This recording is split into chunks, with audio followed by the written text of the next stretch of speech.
The new podcast, In the Shadow of Princeton, starts as the matriarch of a prominent Princeton family is found stabbed to death in her locked basement.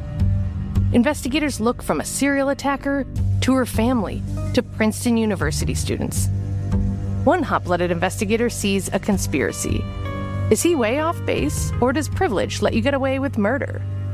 In the Shadow of Princeton is available wherever you get podcasts, or you can binge it ad-free by joining Wondery Plus in the Wondery app, Apple Podcasts, or Spotify. Welcome back, everybody. It's Friday, November the 1st, 2024. Born on this date in 1936, R&B musician Andre Williams of Bessemer. In 1960, Apple CEO Tim Cook of Mobile. And in 1975, singer Bo Bice of Huntsville. It's quiz day, and we have another listener who agreed to sit in the hot seat. First, let's talk about a Florida amendment that could create another state line habit for some Alabamians: the national anthem in public schools, and whooping cough. I'm Mike Morgan, and we're down in Alabama.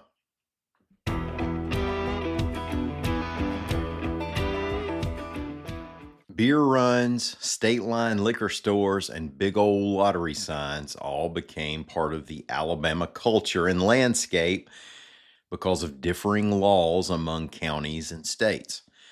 If they get to have it and we don't have it, then we'll just scoot down there and get some. As AL.com's John Sharp reports, an amendment on Florida's statewide ballot could send certain Alabamians scooting across the state line. Florida voters will be deciding on the fate of Amendment 3 through Election Day on Tuesday. If it passes, it would make Florida the first southern state to legalize recreational marijuana. And y'all think Florida man is a little out of sorts now. A yes vote could mean that those 21 years old or older could possess up to 3 ounces of marijuana or 5 grams of cannabis concentrate. The state's medical marijuana treatment centers could sell the product. Now, it takes 60% of the vote for Amendment 3 to make it to Florida's Constitution. If it does, it would take effect in May. Don't bet the farm on its passage Tuesday, however. It's polling a few points below that 60%, so it would require much more ambition on the part of the pro-pot crowd to overcome the gap with turnout. Of course, you can still contribute to the Florida State Scratch-Off Fund on any road going south or east from Mobile. Alabamians could be voting on a constitutional amendment on the national anthem in a later election if the state legislature passes a bill proposing a requirement for public schools to play it at least once a week, reports AL.com's Heather Gann. State Senator Gerald Allen, a Tuscaloosa Republican, pre-filed the bill for next year's session. Currently, the Pledge of Allegiance is required to be recited daily in public schools, although participation in that is not mandatory. There's been an increase in the number of cases of whooping cough nationally, and some cases have been showing up in Alabama, reports AL.com's Heather Gann. Now, I want to make sure I enunciate that. Whooping cough, spelled like whooping crane. A lot of us around here pronounce it the same way we do butt whooping, but it's whooping cough, or pertussis if you're fancy. Recent cases have shown up in schools, including Scottsboro High, Auburn High, Jefferson County's Corner High, and Muscle Shoals Highland Park Elementary. Health officials hypothesize, and it certainly seems fairly obvious, that the number of cases of whooping cough, or pertussis, dipped during the pandemic because of the prevention practices people used for COVID. They've been on the rise again this year. They say it's important to get tested and treated early. Hey, let's take a break and then review the last week or so's worth of Alabama news through our weekly quiz. Y'all stay with us.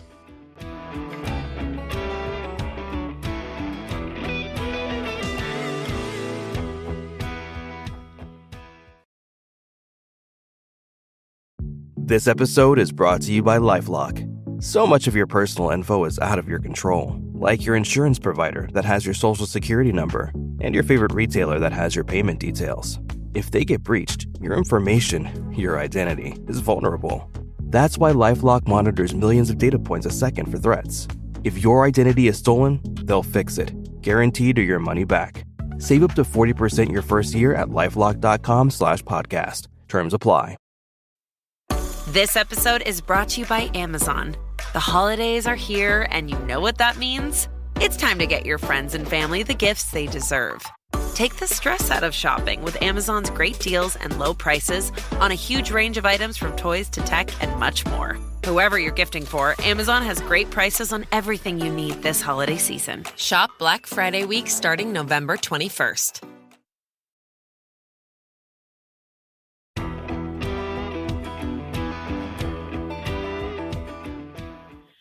Hey, thanks for staying with us, everybody. It's Friday again. It's time to take another quiz so everybody can bone up on their news, big and small, over the past week or so in Alabama.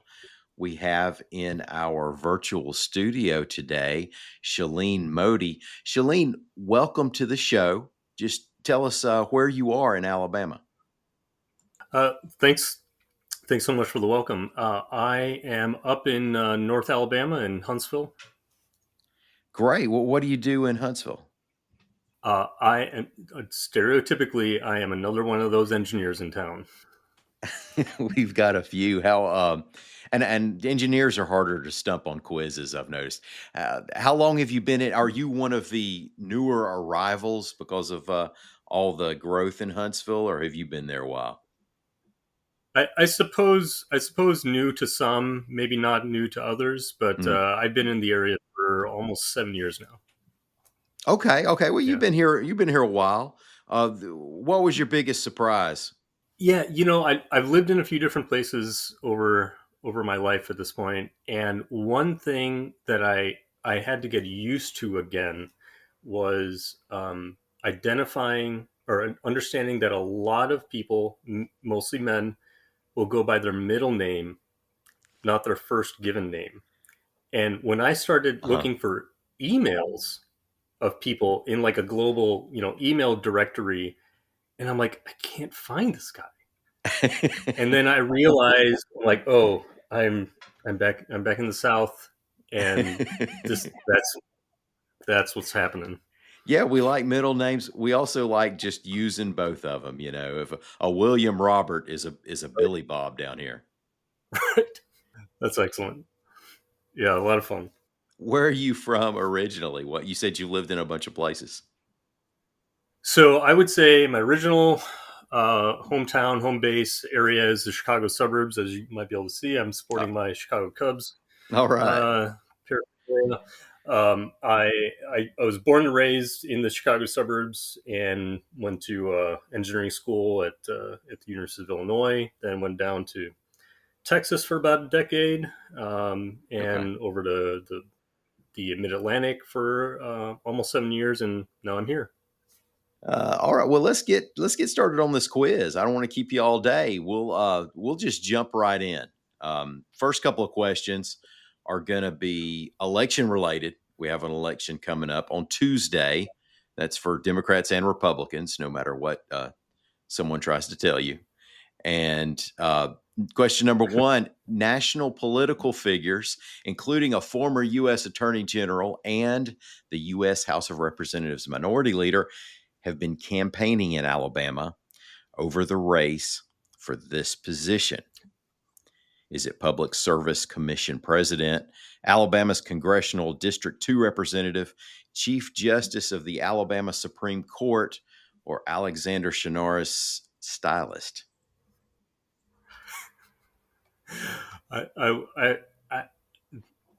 Well, as also still new-ish resident of Alabama, the lore around Alexander Shunnarah is just astonishing and just makes me giggle. But I believe it's the second option, for Congressional District number 2, which has been redrawn. That was Holder and Hakeem Jeffries, I think, who came out. That's right. You got it right, and you even got the details right. Yeah, and there was a congresswoman. So they've started to load up as we get close to this election. Oh, yes. think Hey, Jasmine Crockett. that's Right? right. Well done. Well, man, Yeah. this quiz doesn't sound like it stands a chance so far. Well, you know what? I have to say, as an engineer, I recommend, you got to make sure the buzzer, which I know is a favorite of yours, you got Uh, to make sure that buzzer works. So I would say just go ahead and give it a test just before you start the quiz. You know, yeah, it there we works. go. Well, I keep fresh All batteries in right. the buzzer. I hit it. I hit it with WD-40 after every use. Right. You know, it's Right. it's like cleaning a hunting rifle. You Right. don't just put Right. it up in the cabinet. Uh, Excellent. all right, question number 2. This election, there's only one statewide amendment on the ballot. It's on this topic. Is it changes to the organization of the Houston County Commission, increased protections of Mobile County oyster habitat, a Franklin County schools land sale, or a Jefferson County measure requiring students to take a course on navigating a flashing yellow light? I really kind of wish it was the last one. I think We many of we us need kind of it. do. We need it. Yeah. I believe it's C, the land sale or Franklin County. Yes, Awesome. that is correct. And that gets into it being local and trivia and hard to always identify or remember, which is kind of how it is when we're filling out our ballots and see a lot of local rules on these things. And I had to say, it's a great civic service that you're doing to just reviewing, giving everybody a little preview as to like, by the way, this is going to be on your ballot. Yeah. Yeah. You don't want to be surprised by those things. Yeah. Straight line voting, straight ticket voting doesn't get the constitutional amendments. Yeah. Gosh, and and if you don't mind me saying, I mean, some of them are worded. Mhm. I think you had put it better than I can, but it's like there's like the positives and double negatives, and you throw it all together, and then they ask you say so yes or no, and you're just like really still working through like what are they asking for? That's right. Yeah. Well, it's like, especially nationally, a lot of bills will have a name that means the opposite of what they're trying to do because of the kind of support Yeah, they're trying to receive. Now, in this state, Republicans dominate the legislature and would anticipate the Republican majority voting with them, but it's still, yeah, unless you're a lawyer, sometimes you wonder what in the world am I doing voting on this? yeah, yeah, yeah. It reminds sometimes it reminds me of the benefits of going through a lot of engineering paperwork and understanding like, well, wait, what are we designing exactly? It's got to be no more than this. No, you know, Technical writing can be yeah, tough. yeah. That's right. I think technical writing can be harder to read than legal writing. All right, question number 3. This popular musical instrument recently returned to the Alabama Theater, that's in Birmingham, after spending a few months in Georgia being repaired. Was it a harp, a steel guitar, a pipe organ, or a didgeridoo? I believe this was the pipe organ, um, and and I remember this sticks out in my mind because I remember you mentioning it had been refurbished and it was ready for its kind of reemergence or re-grand opening or something. But it was going to be for the silent film of the Phantom of the Opera, which is very, obviously the organ is really front and center there. Mhm. And so I'm like, but if it's a silent so I guess the idea is that the pipe organ is playing the background music of the no talking. That's right. I guess there's no dialogue. Yeah, Yeah, that's how I took it. Yeah, a non what did they used to call the early the talking talkies or something like that? yeah yeah Yeah, a non-talkie. Yeah, but you yeah definitely have music. All the Charlie Chaplin films with the music yeah playing, yeah Yeah. Well, that's a heck of a way to kick things off for a refurbished instrument like that. Yeah, yeah, and it's beloved. They call it Big Bertha. Yeah, which is fantastic. Let's see. Question. What question are we on? You're perfect so far. We're going to question number 4. A South Alabama couple has applied for a Guinness World Record for the height of this kind of plant they have growing in their garden. Is it a corn plant, okra, mustard greens, or asparagus? I believe it was okra. Yeah. Yeah, you nailed it. 16 feet, 10 inches. That's a big Yeah. step ladder to get up there. And when I was living in Texas, I remember talking to someone who had been born and raised and grew up there, and we are just talking about food, like we do, Uh, in the southern regions of the U.S. And talking about okra and how in some areas of the country, northern, kind of northeastern, it was just for a long time, longer than in the South, it was just considered like a nuisance weed. I'm not 100% sure about that, but um, to not see the value of it, I just find there's a lot of kind of common knowledge of the land and its resourcefulness in the mhm. South, and that's something really lovely. I've never heard that before. But of course, okra came from Africa and with purpose, I'm sure. And yeah, we can fry it, we can boil it, we could whatever you want to do with it. Pickle it, we'll Yep. tear it up. Yeah. Yeah. When I moved here from the Mid Atlantic, I knew I was saying bye to really great seafood, but hello to lots of great barbecue and veggies like okra and stuff. So I Mhm. was like, all right, I could do that. Absolutely. Now we do have some seafood too. Yes, yeah, in the southern regions, absolutely. If you like raw oysters, now the industry has had its struggles, but Mm, Apalachicola Bay really has struggled, but those greatest oysters in the world, in my opinion. Also, all along the Gulf Coast, it beats the heck out of oysters I've sampled from anywhere else. But anyway, I could talk oysters. yeah, I understand. Well, and I had to say one other thing that I found out within I think my first year here was just how I guess ecologically diverse Alabama is among Mhm. all the southeastern states. It has just these different regions that have its own kind of land style. So there's plains, there's the forests, there's the coastal areas. It's just so there's a lot here. Yeah, it's really different regions. When you're talking about the Tennessee Valley versus the Gulf Coast, Yeah, it's for sure. yep, yep, a lot to offer from north to south. But let me see. Number 5. Let's go straight into it. You got a chance to All right. ace this quiz. Question number 5. A man who once attended the Alabama School of Math and Science.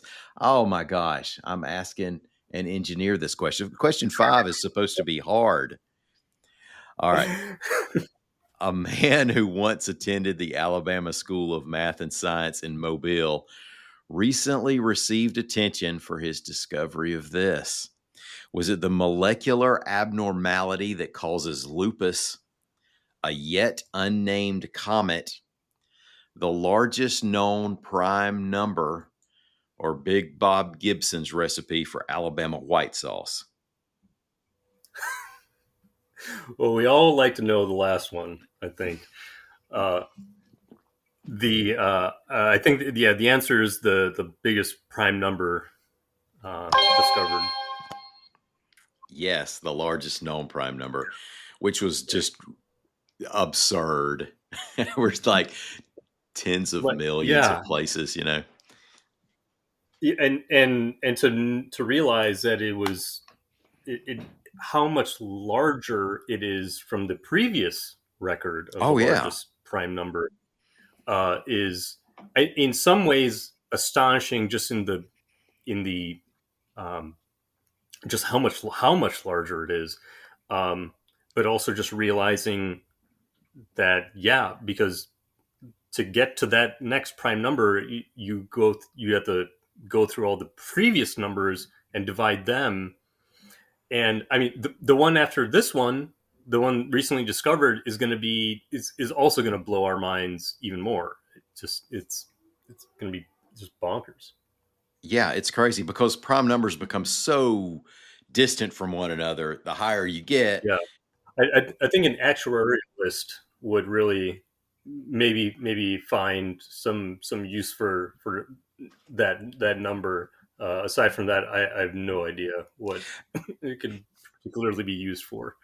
yeah, the stories when they came out, they pretty much owned up to, well, we know we have this now, just in case we ever come up with a reason that we need to find it. Right. Yeah, perhaps in time we'll impress some aliens and they'll say, "Oh, that's cute." Yeah, we'll meet another civilization that the only thing they're missing from achieving universal peace is to Right. know the highest prime number, you know. Right. Yeah. Oh, well, Shalene, that was great. Congratulations. You nailed the quiz. We get some really sharp folks on here. I don't know whether I need to go a lot harder on it or what, but I kind of I kind of like folks acing it too. Thanks for coming on. We appreciate having you. Absolutely. I appreciate it. And for what it's worth, it's maybe throw in a bonus wildcard question to really knock us, just to see. But yeah, no, I really appreciate it. I really appreciate the work that you do. I've actually only been listening to the podcast for in the last year. And as much as I've been involved in some community things, this is just another great way to keep in touch with like state-based news instead of getting bogged down and in all the national level stuff. Well, thanks for saying it. We appreciate it, and I certainly have a ball doing it. Stay on after this, and we'll send you a coffee cup if you want one for coming on and taking the quiz. If any listeners out there would like to give this quiz a try, shoot me an email at imorgan@al.com with quiz in the subject line. We'll pick names at random and try to get you on here. And thanks everybody for listening to us. We're going to be back here bright and early Monday morning. Until then, come by and see what we're doing anytime you want to on the internet at al.com.